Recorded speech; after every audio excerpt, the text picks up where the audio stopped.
buat Aji untuk perjalanan kemarin gimana Ji? Perjalanan untuk anak Krakatau mungkin yang terakhir kali pergi gimana? Dari untuk Krakatau lumayan, untuk perjalanan dari sana dari Jakarta untuk sampai ke anak Krakataunya mungkin sampai 8 sampai 9 jam. Lumayan juga ya. Iya.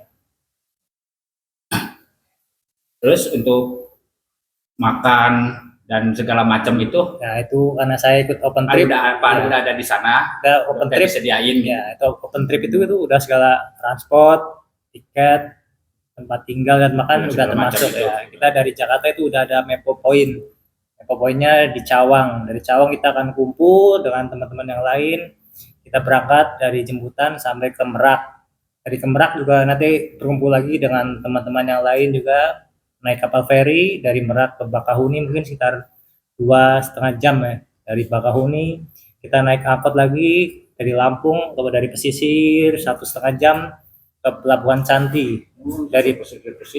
Dari Pelabuhan Canti kita lanjut lagi naik kapal kayu di nelayan.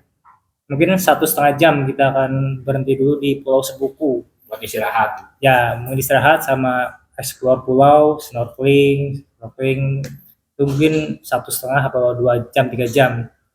Dari situ kita lanjut lagi naik kapal lagi ke Pulau Sabesi. Di Sabesi itu kita ada homestay-nya. Jadi untuk makan, mandi, istirahat ya ada di Semen. Sorenya berangkat lagi cari sunset. Kita eksplor pulau lagi di Pulau Umang-Umang. Dari Pulau Sabesi ke Umang-Umang itu dekat, paling cuma 5 menit.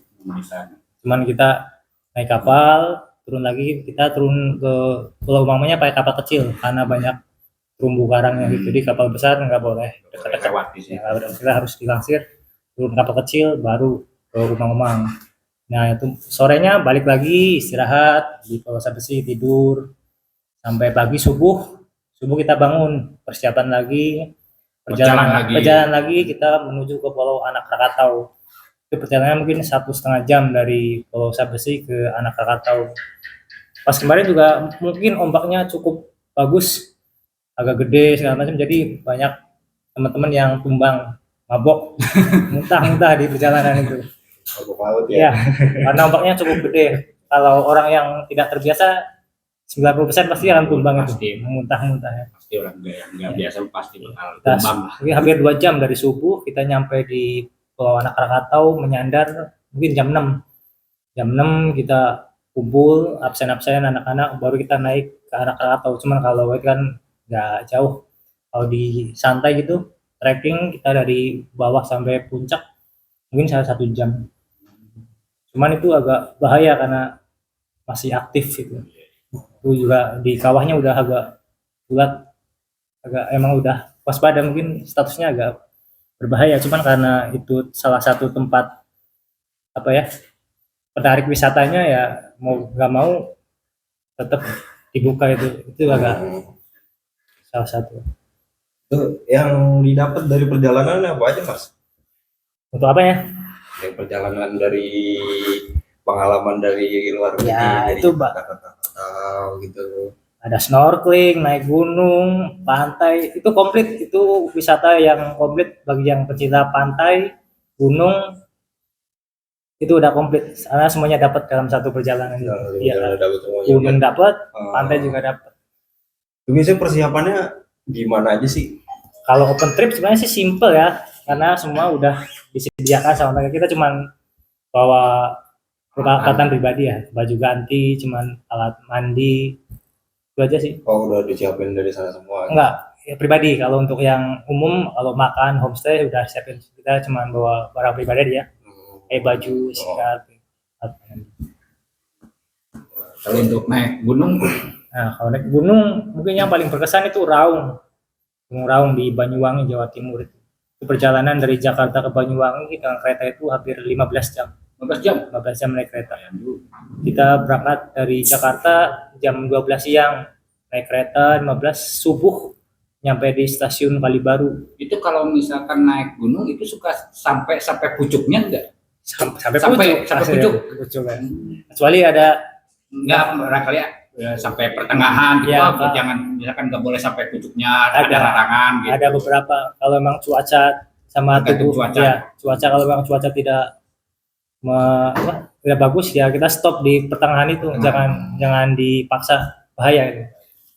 Kalau di Raung itu cukup bahaya juga itu karena jalurnya seperti punggungan itu, kalau harus ada alat-alat yang memadai, tali segala macam. Itu untuk naik dari pos 1 sampai ke pos campnya aja mungkin 10 jam kalau untuk yang awal itu. Dari awal kita berangkat jam 8 mungkin sampai setengah lima sore kita di camp area bersih-bersih segala macam, makan, istirahat, tidur. Jam 1 malam kita persiapan, jam 1 kita udah persiapan naik lagi, jam 1 naik sampai puncak itu mungkin jam 9 sampai pagi kalau di Raung, karena itu Nginep di situ. nah, nginepnya di pos tadi, karena Raung itu salah satu gunung paling ekstrim di Jawa Tengah.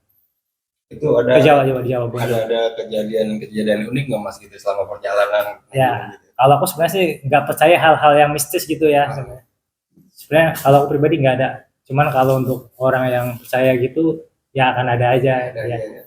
Sebenarnya mereka nggak kesurupan segala macam, mereka hanya lelah. Kelelahan. Ya, jadi biar hanya lelah sebenarnya. Kalau aku pribadi, kalau yang kesurupan segala macam, sebenarnya sih nggak ada. Kalau ada suara aneh-aneh atau bau wangi-wangian, hewan ya, kayak rusa aja itu kalau teriak, pak itu bunyinya serem itu. Kalau ya rusa kalau di hutan, kalau malam itu teriak-teriak rusa tuh, pak. Kalau yang nggak tahu itu pasti takut dari kira setan gitu mas. Seperti itu pak, rusa ya, musang. Biasanya apa aja sih? Biasanya kan ada larangan-larangan aja gitu kan, kayak naik gunung mana gitu. Ya tetap nggak boleh ya, dikunjungi. tetap akan kita ngormatin warga lokal ya. Mungkin kayak di Bali aja. Di Bali itu kita nggak boleh bawa rendang. Nggak boleh bawa rendang? Iya. Daging rendang. Iya, kalau di Bali itu nggak boleh bawa rendang. Kenapa tuh? Ya, karena umat Hindu ya. Kita ngormatin adat mereka. Kita nggak boleh makan sapi, bawa sapi-sapian gitu, yang daging sapi ya. Daging sapi, khususnya sapi di Gunung Agung. Ya kejadian lucu kemarin kita ada yang rewel gitu, di tengah jalan kita kena badai, nggak sampai puncak. Ya, nggak sampai puncak karena badai gede. Akhirnya cuma di pertengahan jalan turun lagi. Ya, mungkin bisa itu membahayakan. ya, pantangan ya mungkin ya, kalau kita itu kayak karena ada pantangan. Ternyata ada yang rewel gitu bawa daging, ya itu jadinya badai. Biasanya kalau mau pipis gitu atau BAB Nah, selama perjalanan mungkin kalau pipis gampang sih ya kalau Iya. untuk laki-laki perempuan ya. Cuma kalau untuk BAB kita mungkin bawa centong sarok, kita bikin lubang gitu, kita bikin iya gitu. dikubur ya. Ya begitu deh kalau di gunung deh. Kalau mau berkesan benar-benar tuh Gunung Kerinci ya. Gunung Jadi, Kelinci. karena masih ada harimau di perjalanan. Kalau di Kerinci dari di gerbang pendakian sampai pos camp itu kita nggak boleh sendiri, minimal 3-4 orang karena itu hutan itu masih banyak harimaunya. Jadi kalau bisa di Kerinci itu jangan sendiri. Untuk yang dikunjungi udah berapa gunung? Mungkin udah belasan ya. Tapi yang terbaik tetap rencana yang belum dikunjungi Argopuro.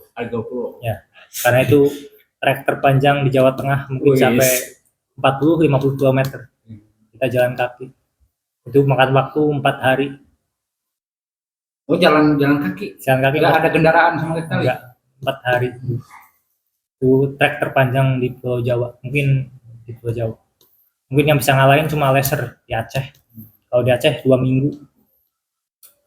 Nah itu juga masih hutan belantara, masih banyak harimau, hewan-hewan segala macam. Dan persiapannya juga Harus benar-benar bukan yang main-main ya. Kalau untuk homo-homo janganlah. Jangan. Itu udah Lebih baik mundur lah. yang ekspres itu, expect dulu. Leser. Biasa itu kalau kayak gitu tuh sering ada yang hipotermia gitu selama perjalanan. Selama ini aku sih belum pernah, cuman ada beberapa teman-teman mungkin yang pernah ya. Kalau hipotermia itu agak gejalanya tuh udah dari awal udah kelihatan biasanya dia udah kepanasan duluan. Nah lucu kan, kedinginan malah panas dia. Itu udah gejala awal hipo dia. Awalnya panas dulu. Ya dia udah, yang lain udah kedinginan, dia malah buka baju, dia ngerasa panas. Oh, Jadi kalau banyak hipotermia gitu ya, Ah. banyak yang apa? Yang hilang bajunya pada dilepas-lepas ya karena itu. Karena dia udah hipotermia dulu. Jadi badannya udah salah, karena udah apa? Salah itu rasakan harusnya dingin, badan itu malah rasanya panas. Panas. Ya, udah nggak connect itu otak sama badan. Jadi banyak yang lepas-lepas baju. Karena nggak kuat nahan panasnya itu. Iya, udah nggak connect itu antara badan sama itu. Itu kalau kalau kena hipotermia gitu nanganannya gimana biasanya? Kebanyakan banyak orang sih udah bawa blanket yang kayak plastik silver gitu. Oh, yang Yang nyimpen panas itu iya, ya, ya, ya. karena dia dibungkus dulu. Mungkin paling benar sih ada yang bawa baju hangat lah, baju kering, diganti baju kering baru dibungkus, gitu. baru kita cari teman yang bisa bawa ke tempat kayak apa istirahat buat di tangan dulu dilanjut. Kalau biasanya langsung dibawa turun. Oh, biasa langsung hipotermia. Iya, karena ada rangernya. Sekarang gunung sih untuk Jawa Tengah harusnya bagus sih, karena udah ada simaksi, pos segala macam juga udah jelas. Oh, udah Iya. ada. Jadi kalau udah ada apa-apa tinggal dibawa Iya, penanganan Itu langsung suka gitu ya. ada dokter ikut ya. Contohnya seperti kalau misalkan ya agak ada yang jatuh gitu, Nah, luka gitu. ya, sebenarnya kalau untuk dokter atau perawatan kita setiap orang diwajibkan buat P3 sendiri, P3K sendiri. Masing-masing udah bawa sendiri. Cuman Bawa kalau sendiri. ya untuk perawatan mungkin dari setiap tim ada leadernya yang udah paham cara penanganan segala macamnya. Tapi kalau untuk perobatan pribadi kita udah diwajibkan Bawa. satu orang bawa sendiri. Sendiri itu apa, Mas? Nah, kalau Omotrip mungkin lebih dipermudah ya.